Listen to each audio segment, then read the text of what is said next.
L'épargne doit être une charge fixe, une facture que tu dois payer tous les mois en fait. Que tu te dises, ok, j'ai mon salaire, la première chose que je dois faire, c'est mettre de l'argent de côté. Hello et bienvenue sur ma chaîne, c'est Tianette. Et sur ma chaîne, tu auras des vidéos sur la beauté, le lifestyle et le budget.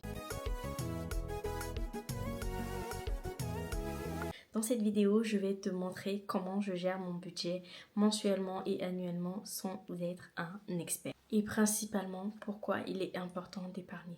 Épargner te permet de faire des projets que tu as mis en place, de voyager, d'être libre financièrement. Pourquoi je dis ça? Parce que tous les mois, tu vas pouvoir épargner sur chaque enveloppe de chaque projet que tu souhaites et cela va te permettre d'accomplir plein de belles choses. Avant même d'investir, de voyager, de tout faire ce que tu souhaites faire dans ta vie, il faut que tu épargnes. Moi, principalement, ma seule source de revenus, c'est le salaire que je reçois tous les mois. Mon salaire arrive et je me dis, bon, ce mois-ci, j'établis ma fiche budget. Je mets mon salaire, les entrées d'argent, toutes les entrées d'argent que je reçois. Ensuite, je passe par mes charges fixes. Je note toutes mes charges fixes. On va dire, par exemple, assurance habitation, l'abonnement TGV Max, l'abonnement Navigo, les prélèvements, la Freebox, tous les charges fixes que j'ai, je note dans les charges fixes. Et je me dis, bon, ok, mon salaire est tant, mes charges fixes sont tant. J'établis maintenant mes charges variables. J'ai une liste de charges variables que je me note, notamment Dieu. Donc je mets une enveloppe pour Dieu, je me paye. Je mets une enveloppe pour les courses, les restaurants, je mets une enveloppe pour la santé, je mets une enveloppe pour les fêtes, je mets une enveloppe pour les cadeaux, je mets une enveloppe aussi pour la famille, si je dois donner de l'argent. Bref, je me liste mes charges variables. Ok, tant, ok. Combien je dois épargner? Je sais que j'ai un montant minimum à épargner, donc même si mes charges variables vont impacter mes épargnes, je vais diminuer mes charges variables pour pouvoir bien épargner. Je préfère faire dans ce sens-là parce que je me dis, les charges variables, c'est des choses, on va dire, parfois inutiles. Je dis bien parfois inutiles et qui ne nous servent pas pour le moment T, alors qu'on peut d'abord épargner. Exemple, tu mets 50 € dans un restaurant. On sait que tu n'es pas forcément obligé d'aller au restaurant. Ok, qu'est-ce que tu fais? Eh bien, tu épargnes cet argent-là et tu peux aller au restaurant avec tes tickets restaurant. Tu peux, par exemple, ne pas aller au restaurant tout simplement. Tu peux aussi te faire inviter. Donc, il y a beaucoup d'astuces pour ça. Donc, j'épargne comme ça. Ensuite, je retire de l'argent. Je mets de l'argent de côté. La première chose que je fais, une fois avoir établi ma fiche budget, j'épargne. Ensuite, je vais retirer de l'argent pour faire mes enveloppes.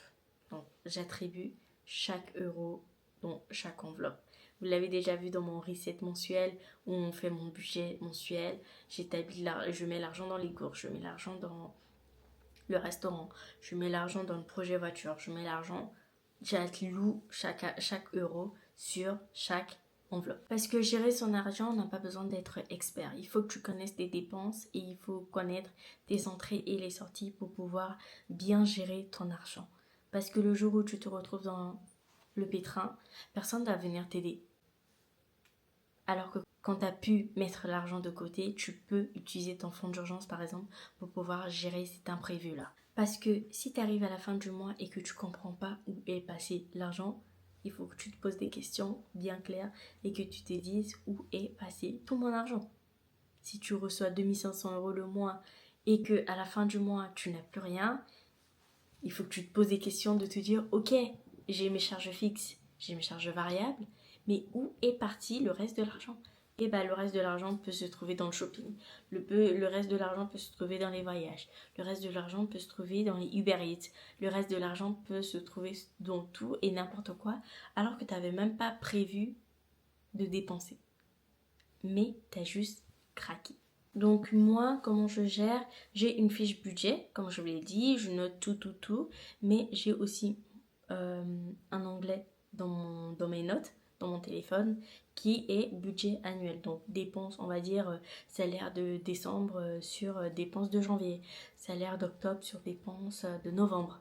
Et j'ai tous les mois chaque ligne allouée et je note aussi tout pour suivre et après je viens cocher chaque ligne si le prélèvement a été passé, si j'ai payé, si j'ai retiré, si j'ai dépensé et tout. C'est vraiment incroyable.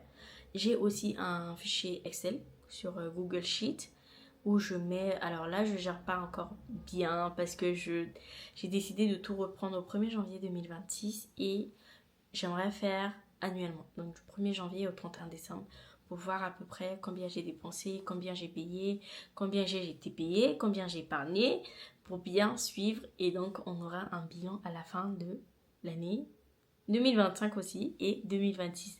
Je vous montrerai et tout et je vous dirai combien est-ce que, je dirais pas forcément ce qu'il y a sur mon compte, mais ce qu'il y a à travers mes enveloppes. Je vous montre un peu mon budget planner, comment il se présente pour l'année 2026.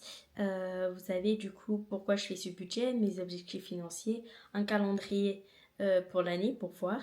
Les anniversaires annuels, donc je vais noter tous les anniversaires. J'ai aussi l'épargne annuelle pour mettre par exemple le revenu que j'ai eu, les charges et l'épargne que j'ai fait, l'économie mensuelle par mois, donc que ce soit en billets ou en pièces. Et tous les mois, j'ai ma fiche budget qui me permet du coup de mettre les entrées, les charges fixes, l'épargne, les enveloppes. Et j'ai aussi une note qui me permet de mettre objectifs financiers atteints, projet financier, notes et objectifs financiers pour le mois prochain. Et c'est vraiment très très bien. Vous pouvez le faire soit en ligne, soit en papier. Et moi, je l'ai imprimé en papier. Je vais vous montrer là. Et vous pouvez le demander en privé sur Instagram si vous êtes intéressé. Vous avez aussi un bilan tous les trimestres. Donc trimestre 1, 2, 3, 4. Et vous avez une fiche épargne annuelle qui vous permet de colorier tous les mois. Si vous avez épargné ce mois-ci, si vous n'avez pas épargné.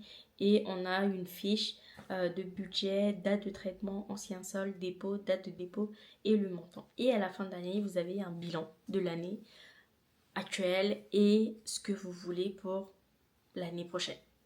Donc voilà comment je gère mon budget. J'ai essayé de tester les applications de Bankin, je crois, c'est ça le nom. Et moi, j'aime pas trop. J'aime bien écrire, avoir la visu, mémoriser ce que j'ai pour pouvoir savoir où rentre l'argent. J'ai pas besoin qu'on contrôle mon argent, je veux moi-même contrôler mon argent. Donc je fais confiance que à mon budget planner et à mes notes sur mon téléphone. L'autre point que j'aimerais soulever dans ce fonctionnement et gérer son budget, c'est faire un équilibre entre charges fixes, charges variables et les épargnes. Parce qu'on a tendance à avoir beaucoup de loisirs, à s'intégrer beaucoup de loisirs, alors que si on a vraiment des objectifs, il va falloir diminuer certains